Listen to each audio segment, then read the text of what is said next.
Assalamu alaikum, dear students. How are you? Today our class is first year subject mathematics. Our topic is partial fraction. ठीक हो। सबसे पहले हमें इसकी definition को अंडरस्टैंड करना है, समझना है। ठीक है, पार्शियल फ्रैक्शन हमारे पास क्या होता है। पार्शियल फ्रैक्शन की जो टेक्स्ट बुक में डेफिनेशन है ना, वो हमारे पास है to express a single rational function as a sum of two or more single function. ठीक है, आपके पास एक सिंगल रैशनल फंक्शन होता है तो आपने उसको दो या दो से ज़्यादा सिंगल रैशनल फंक्शन में कन्वर्ट करना है। ठीक है, एक्सप्रेस करना है। अब एक फंक्शन को तो आपने एक या एक से ज़्यादा में कैसे करेंगे। फॉर एग्जांपल हम डेली लाइफ में एग्जांपल लेते हैं। हमारे पास है 100 रुपीज़ का नोट है। ठीक है, आप अगर चेंज लेना चाहते हैं तो उसके 50-50 के दो नोट लेते हैं। 50-50 के ये दो नोट लिए, 50 + 50 100 हो गया। अब ये देखो, ये एक सिंगल आपके पास वैल्यू थी, उससे आपने दो और वैल्यूज क्रिएट कर ली, बना लें। ठीक है, चेंज लिया। इसी तरह आपके पास एक सिंगल रैशनल फंक्शन है। इधर हम रैशनल की बात कर रहे हैं। ठीक है, सबसे पहले हमने ये रैशनल को समझना है कि रैशनल क्या होता है।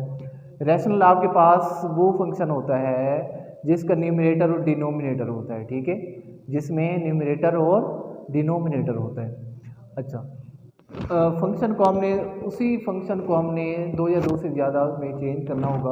अब ये देखो, आपके पास एक सिंगल फंक्शन था, आगे फिर ये कन्वर्ट हो गया, दो फंक्शन में कन्वर्ट हो गया। ठीक है, इसको हमने क्या कहा है, पार्शियल फ्रैक्शन। पार्शियल आपके पास क्या होता है, पार्शियल मीन थोड़ा हिस्सा, कुछ हिस्सा। आगे फ्रैक्शन, फ्रैक्शन वही आ गया, मतलब एक बड़ी वैल्यू का आपके पास छोटी वैल्यू में कन्वर्ट कर देना एक पार्शियल फ्रैक्शन कहलाता है। ठीक है, उसके बाद नेक्स्ट इसकी डेफिनेशन है पार्शियल फ्रैक्शन रेजोल्यूशन, यानी पार्शियल फ्रैक्शन को हल करने का तरीका। पार्शियल फ्रैक्शन को रिजॉल्व कैसे करते हैं, रेजोल्यूशन उसको रिजॉल्व करते हैं। Expressing a rational function as a sum of partial fraction. Partial fraction को जो एक्सप्रेस किया जा चुका होगा, ठीक है, तो वो आपके पास क्या होगा, उसका आंसर होगा, उसका हल होगा। ये जैसे हमने ये ऊपर एग्जांपल ली थी 3x और x - 1 x + 2, ये किसके इक्वल है, 1 और x - 1 प्लस 2 और x + 2। ठीक है, अब ये आपके पास एक बड़ी वैल्यू थी तो उसके आपने दो छोटे छोटे पार्ट्स बना लिए। तो ये जो पार्ट्स बना लिए हैं, ये वाली राइट साइड जो है ये एक्सप्रेस हो गई है। ठीक है, इसको हम रेजोल्यूशन ऑफ पार्शियल फ्रैक्शन कहेंगे। नेक्स्ट एक छोटी सी डेफिनेशन है, वो डेफिनेशन क्या है, कंडीशनल इक्विवेलेंट। ठीक है, कंडीशनल इक्विवेलेंट क्या होती है, equivalent in which two algebraic expressions are equal for particular values of variable. इसमें यह बताया गया है कि आपके पास ऐसी इक्विवेलेंट जो एक स्पेसिफिक वैल्यूज़ के लिए, एक पर्टिकुलर वैल्यूज़ के लिए वो सेटिस्फाई करे, एक स्पेसिफिक वैल्यूज़ को सेटिस्फाइड करे। फॉर एग्जांपल हमारे पास 4x = 5 है। अब x की वैल्यू, x यहाँ पे एज ए वेरिएबल यूज हो रहा है, 4 और 5 कांस्टेंट वैल्यू है। ठीक है, x की वैल्यू हमने यहाँ से फाइंड की तो 5 और x आया। ठीक है, 4x = 5 था तो x = क्या, 5 और 4 जो है इधर x से मल्टीप्लाई हो रहा है, दूसरी राइट साइड पे डिवाइड हो जाएगा। ठीक है, तो अब ये x की वैल्यू 5 और 4 इस इक्विवेलेंट में पुट करेंगे तो ये इसको सेटिस्फाई करती है। तो सिर्फ और सिर्फ यही वैल्यू जो है इसको सेटिस्फाई करेगी x की, इस इक्विवेलेंट को। बाकी कोई भी आप वैल्यू पुट करेंगे तो वो इसको सेटिस्फाई नहीं करेगी।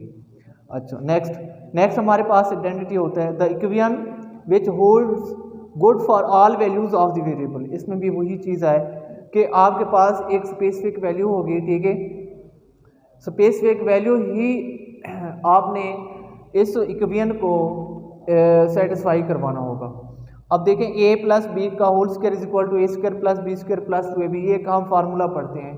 अगर जहाँ पे a और b variable as a variable use हो रहे हैं तो आप जो सी भी मर्जी a और b की वैल्यू पुट कर लें उसकी लेफ़्ट साइड पे। ठीक है, फिर वही वैल्यू राइट साइड पे पुट करेंगे तो आपके पास लेफ़्ट साइड और राइट साइड का आंसर जो है इक्वल आएगा।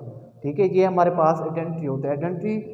आइडेंटिटी मीन्स इसके लेफ़्ट और राइट जो साइड होती है इसका आंसर इक्वल आता है। फॉर एग्जांपल अभी हम इसको करते हैं, अभी इसी फार्मूले को a और b जो यूज़ हो रहा है इसको हमने वेरिएबल के तौर पे ले रहे हैं। ठीक है, a + b का होल स्क्वायर जैसे हमारे पास होता है फार्मूला a² + b² + 2ab, इसकी हमने लेफ़्ट साइड लेनी है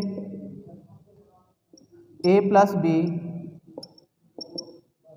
कोई भी वैल्यू पुट करें a और b की, कोई भी वैल्यू पुट करेंगे ए और बी के इसकी लेफ़्ट साइड पे, वही वैल्यू जो लेफ़्ट साइड पे पुट करेंगे ए और बी के राइट साइड पे पुट करेंगे तो इसका आंसर इक्वल आएगा लेफ़्ट और राइट साइड का।